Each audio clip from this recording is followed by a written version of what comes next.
Bonjour et bienvenue sur la chaîne YouTube Real Hero en français. Aujourd'hui, Pandemix en Suisse, partie 2. Après l'excursion du précédent épisode dans la recherche journalistique de données à l'aide de l'article du Tages-Anzeiger, Pandemix souhaite maintenant se consacrer au véritable objet de son voyage dans le monde des chiffres suisses. Après ses recherches en Allemagne, la question se pose de savoir si le fait que le Covid-19 fasse partie de la mortalité normale est un cas isolé. Au pays des montagnes magnifiques, des herbes alpines, des experts en nutrition et du bon lait alpin, un nouveau virus insidieux aurait-il pu laisser des traces pires qu'en Allemagne ? Mais les grandes entreprises pharmaceutiques aussi, quelle réponse la Suisse a-t-elle trouvé à la pandémie déclarée, notamment pour sa classe d'âge à risque ? En fait, nous sommes familiers avec la façon dont cela a débuté, la déclaration de pandémie mondiale et le rôle des médias qui ont contribué à créer beaucoup d'incertitudes et de peur chez ses amis en Suisse. De quelles informations de première main dispose-t-il ici ? Vu qu'à présent, en 2021, une longue période s'est déjà écoulée avec cette nouvelle maladie, il commence par examiner les courbes de mortalité pour lesquelles l'Office fédéral de la statistique dispose de toutes les informations. Depuis 2017, une phase de forte mortalité a toujours eu lieu peu après le tournant de l'année. Et le pic aigu de la première vague de décès attribués au Covid s'inscrit également dans la chronologie. La mortalité qui commence à l'automne 2020 déjà, la dite deuxième vague, est clairement plus précoce et beaucoup plus élevée. Mais les mois suivants ne montrent pas de nouvelle augmentation. Les premières devinettes commencent car on parle déjà d'une troisième et d'une quatrième vague. Il lui apparaît rapidement que sur l'ensemble de l'année civile 2020, en raison des deux vagues, la mortalité totale doit être supérieure à celle des années précédentes. Mais la division en années civiles est-elle la bonne façon de voir les choses ? Il se souvient rapidement que les rapports sur la grippe, par exemple, partagent toujours leur saison d'été en été. Et il devient évident que c'est la bonne façon de procéder, car divisé de cette façon, un taux de mortalité accru est toujours enregistré de façon saisonnière dans son ensemble sans être coupé en plein milieu. Un argument à l'encontre de la méthode utilisée par le Tages-Anzeiger dans son article, qui consiste à ne retenir que l'automne, est qu'après les phases de forte mortalité se produisent aussi de longues périodes de très faible mortalité, de sorte que les deux doivent être considérés comme un tout. Afin d'éviter d'embellir les statistiques, Pandemix décide de résumer les données de début juillet à fin juin de l'année suivante comme les rapports de la grippe, c'est-à-dire de la 27e semaine d'une année à la 26e semaine civile de la suivante. Ce faisant, il se rend compte qu'il peut aussi jeter un regard beaucoup plus actuel sur ce qui se passe jusqu'à l'été 2021, car à quoi bon regarder en arrière, ses amis veulent juste connaître la situation actuelle. L'Office fédéral de la statistique fournit les données de décès pour la période de 2000 à 2021, réparties dans 3 fichiers CSV avec une échelle d'âge de 5 ans.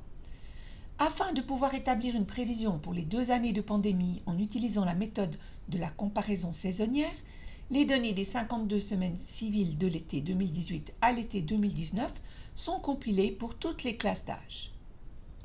Et les chiffres de population pour les classes d'âge sont fournis par les tableaux statistiques interactifs de l'Office fédéral de la statistique, de sorte que Pandemix dispose de toutes les données pour le calcul des prévisions. Bon, je procède à nouveau systématiquement comme je l'ai fait pour l'Allemagne. Premièrement, le taux de mortalité de ma classe d'âge est divisé par le nombre d'habitants, ce qui donne un taux de mortalité de 4,54%. Soit dit en passant, ce taux était considérablement plus élevé en Allemagne, avec 5,83% pour la même classe d'âge. Voici maintenant le nouveau chiffre de la population pour 2020. Et j'obtiens mes prévisions personnelles et je m'attends donc, avec le même taux de mortalité qu'en 2018-19, à 10 312 décès dans ma classe d'âge. Donc une augmentation de 6 320 habitants signifie, si le taux de mortalité reste le même, 287 décès en plus. Pour la comparaison en appliquant les taux de mortalité de 2020 à l'année 2021, j'ai encore besoin des décès Covid-19 fournis par l'Office fédéral de la santé publique pour cette saison. soit la différence entre le 29 juin 2020 et le 30 juin 2021. Il faut juste retirer les décès qui précédaient le 29 juin 2020 puisque le total concerne tous les décès depuis le début de la pandémie. Avec l'aide de l'expert en données, le héros Rainer, je peux également obtenir la répartition par classe d'âge à partir du fichier CSV fourni, les plus de 80 ans étant tous regroupés. Dans la phase de forte incidence de décès de la dite deuxième vague, 6122 personnes de plus de 80 ans sont ainsi décédées du Covid ou avec le Covid.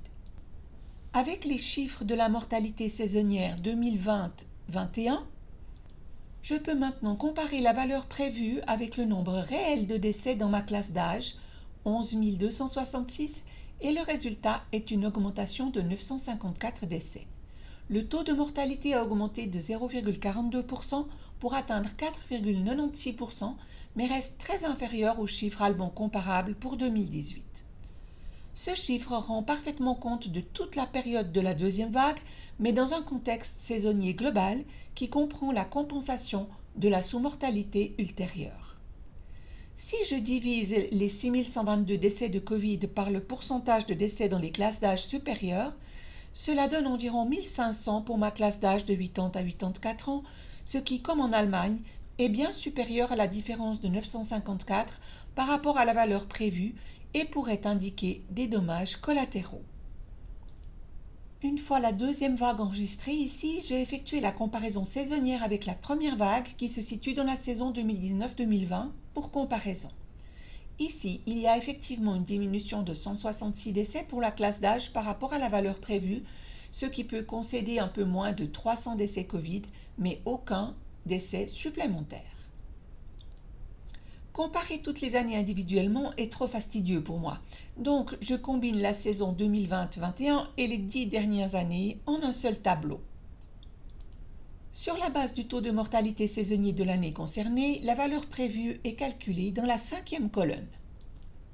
Et dans la dernière colonne, la différence entre la prévision et le taux de mortalité saisonnier réel de 2020-21 est calculée. Les années où le nombre de décès est supérieur à celui de la saison en cours sont surlignées en rouge, et celles où le nombre de décès dans cette classe d'âge est inférieur à celui de la saison en cours sont surlignées en vert. Cela place l'année 2020-21 à la 5e pire place ou la 7e meilleure position, selon le point de vue, dans la comparaison sur 11 ans. Ce n'est pas un bon chiffre, mais tant la grippe sévère de 2014-2015 que les années 2010 à 2013 ont pris proportionnellement plus de vies dans ma classe d'âge. Et la saison 2019-2020 présente le taux de mortalité le plus bas sur une comparaison de 11 ans, malgré la première vague de Covid. Mais comment reclasser et estimer les quelques 1500 morts Covid? Si je soustrais ce chiffre en 2020-21, le résultat serait un taux de mortalité tellement bas que jamais vu auparavant dans cette classe d'âge, et j'y vois une première indication pour également apporter la preuve statistique que le Covid doit être considéré comme faisant partie du schéma normal de mortalité saisonnière. Mais ne tirez pas de conclusions hâtives, mon cher Pandemix. Vous ne pouvez pas tirer des conclusions aussi générales à partir d'une seule classe d'âge. Vous devez à nouveau inclure toutes les autres. Merci pour l'info. Je m'en tiens donc à la comparaison saisonnière d'un été à l'autre et je compare la valeur prévue dérivée du taux de mortalité de la saison 2018-2019 avec les chiffres de mortalité de la saison actuelle 2020-2021. On constate que les 7 classes d'âge les plus jeunes n'ont pas de problème. Les chiffres de mortalité sont nettement plus élevés par contre dans les 3 classes d'âge supérieures qui supportent le poids d'une surmortalité de 5617 personnes. Mais comment pouvons-nous maintenant apprécier, statistiquement parlant, les 8627 personnes décédées dues ou avec le Covid-19 pendant cette période?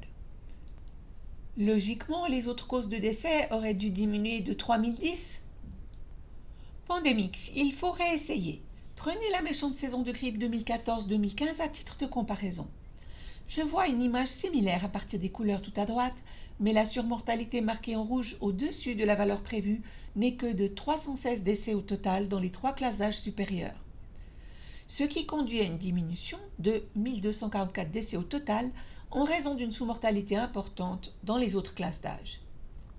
Ainsi, si je prends les taux de mortalité de 2014-2015 et calcule le nombre de décès supplémentaires qui sont à prévoir en raison de la croissance démographique des différents groupes en 2020-21, ce ne sont pas seulement 75 116, mais même 76 360 personnes qui seraient censées décéder. L'Office fédéral de la santé publique s'est-il préparé à une nouvelle mauvaise saison de grippe, mais avec un nouvel agent pathogène?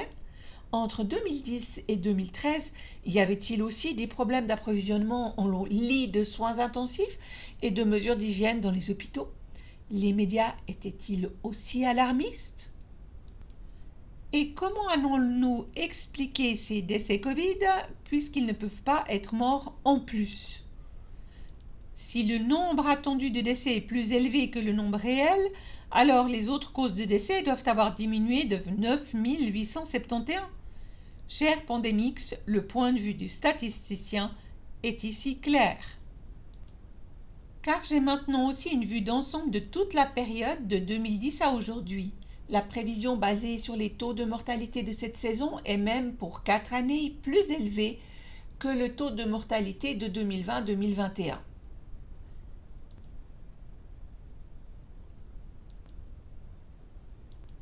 Et les autres causes de décès auraient dû être inférieures de 2 536 à 11 489 aux prévisions de l'époque. Pandemix, je veux vous suivre car le Covid-19 ne peut pas être une cause de décès qui s'ajoute aux autres causes de décès. Le Covid-19 doit être considéré comme faisant partie de la mortalité attendue du point de vue du statisticien. Et je vais regarder ça sous forme de graphique. Ainsi, le Covid-19 considéré comme chiffre de décès supplémentaire signifierait que les autres causes de décès sans Covid ne représenteraient que 66 489 décès dans la saison actuelle. On voit ici en orange les valeurs prévues qui résultent des taux de mortalité des années précédentes.